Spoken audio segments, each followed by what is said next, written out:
안녕하세요. 월간조선 정혜연입니다. 월간조선 최우석입니다.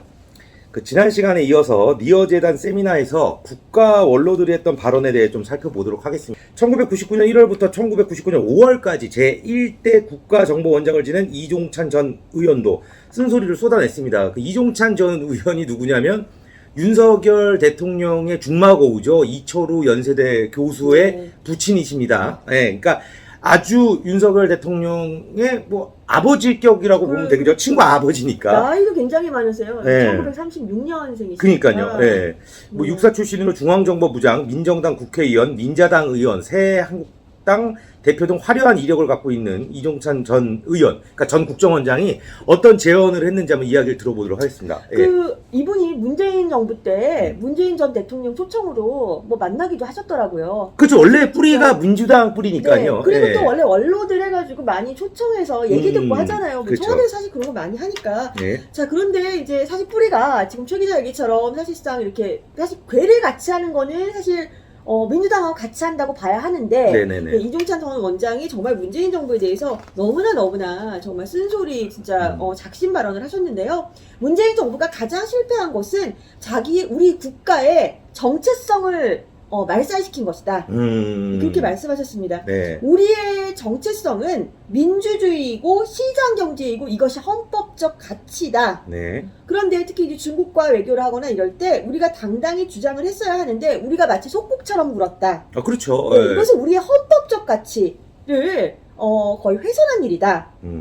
일본, 러시아, 북한에 대해서도 우리의 헌법적 가치를 내세워야 하는데 오히려 문재인 정부는 그러지 못했다.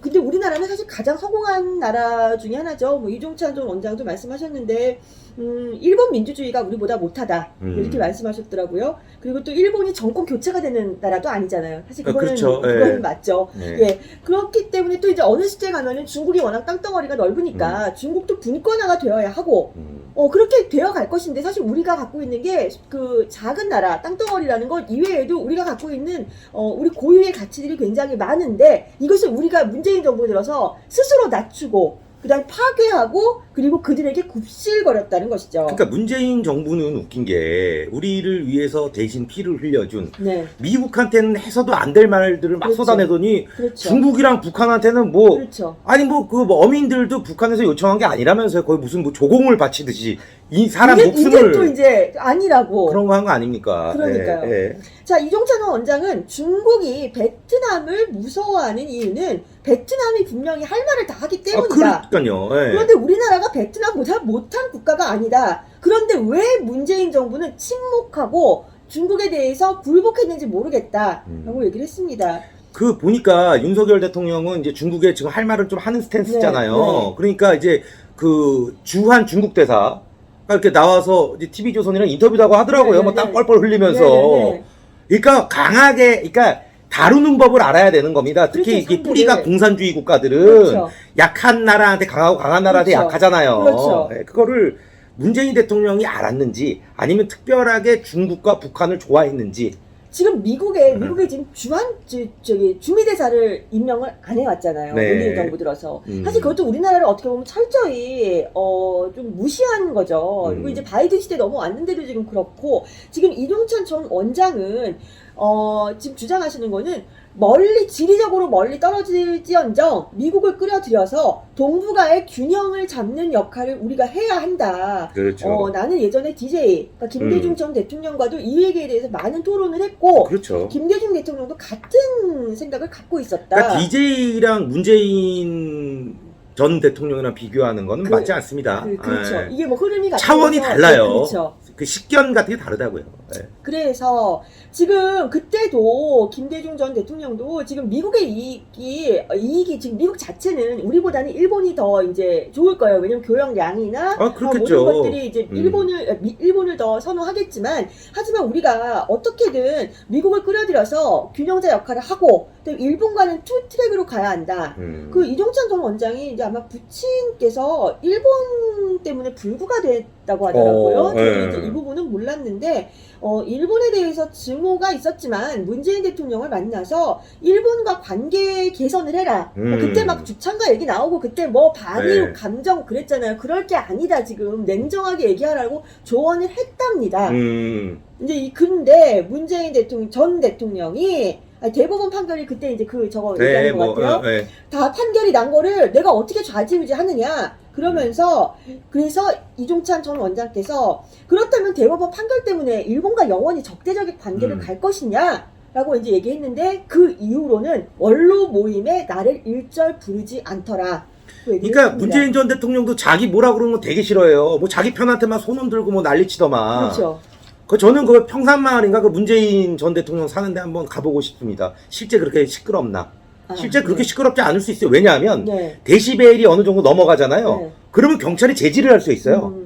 근데 경찰이 제지 안 한다는 거 그 데시벨을 넘지 않는다는 얘기입니다. 그렇죠. 그 데시벨을 넘지 않는다는 거는 그렇게 시끄러운 거 아니라는 수 있다는 거예요. 그러니까 제가 직접 귀로 듣고 싶습니다. 왜 그것 때문에 피해보는 주민들도 있으니까. 네. 그러니까 문재인 대통령 전 대통령이 원로들 문재인 대통령보다도 정말 20년 정말 훌쩍 넘는 그런 원로들 사실 그 시기에도 잘 알겠지만 그 원로 모임이라는 것도 하고 그냥 뭐 불러다가 얘기 듣고 과거의 조언 이런 거 다 하는 거잖아요. 근데 지금 쓴소리 좀 했다고 그 이후에 부르지도 않고 지금 문재인 정부 사람들이 자꾸 이제 윤석열 정부의 사적 채용, 사적이라고 자꾸 비판을 하잖아요.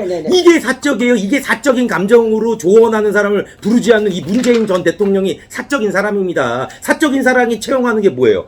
사적인 사람, 사적인 감정을 갖고 채용하는 사람이 사적 채용 아니겠어요? 문재인 정부의 사적 채용이 어마어마하게 많을 거란 얘기입니다. 그렇지 않습니까? 그렇죠. 그 부분에 대해서도 그러면 다 지금 그쪽에서 주장하듯이 과거 거 다 이제 해가지고 한번 네, 물러나면 안 돼요. 왜냐면 저게 광우병 저런 걸로 광우병이랑 무슨 뭐 탄핵 대통령을 탄핵시킨 세력 아닙니까? 몇 번 재미를 봤기 때문에 이렇게 우파 쪽에서 보수 쪽에서 물러나잖아요. 우습게 보고 계속 공격할 거예요. 그렇죠. 그들의 그 집요함이라는 것은 그리고 그들은 진짜 경험이 있잖아요. 그러니까요. 제가 지난번 민노총 같은데 이제 취재를 할 때도 그랬지만 그 사람들의 머릿속에는 내가 마음에 들지 않는 정부가 있다면 무너뜨리겠다.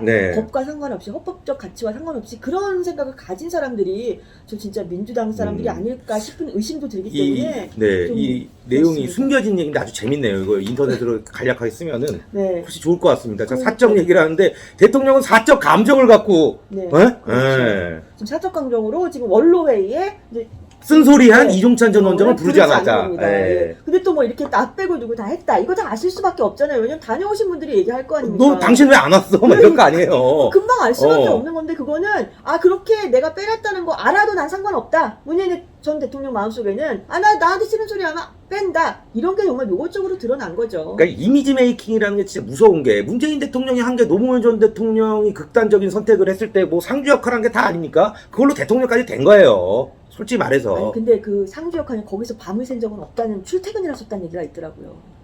그러니까 뭐 피도 안 섞였는데 밤을 새진 않았겠죠. 그래도 최측근이라 함은 그래도 밤 새지 않습니까?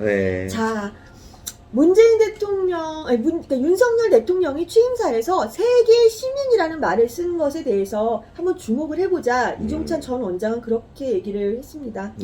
우리가 이제 작은 나라다, 침략당한 국가다, 뭐 이런 열등감 같은 것이 알게 모르게 있는데 그렇기 때문에 뭐 일본 얘기하면 발끈하고 또 중국 얘기하면 발끈하는 거 아니냐. 이 열등감을 없애기 위해서는 우리 스스로 세계 시민이 되는 것이 좀 좋다. 대국적인 사고를 하자. 예를 들어서 우크라이나 전쟁에 대해서 우리는 남의 일이야 라고 말하지 말고 저거는 아니다 라고 얘기하고 그냥 그들이 듣든 안 듣든 간에 우리는 우리 할 말을 해서 스스로 우리의 그 가치를 높이자 라는 얘기를 하셨는데 이 부분은 저는 상당히 귀담아 들을 만한 우리 뭐 다 언제 초청해 주겠어요. 하지만 우리가 스스로 가서 얘기할 수 있는 거잖아요. 굉장히 귀담아 들을 만한 얘기라고 생각했습니다.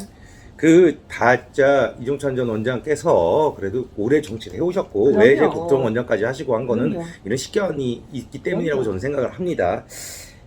이제 뭐 대부분 구구절절 다 맞는 말씀이시고요. 이제 문재인 정권이 망가뜨려 놓은 국가의 정체성을 윤석열 정부가 제대로 회복시켜 놓기를 좀 한번 기대를 한번 해보겠습니다. 이번 시간 여기서 마치도록 하겠습니다. 감사합니다.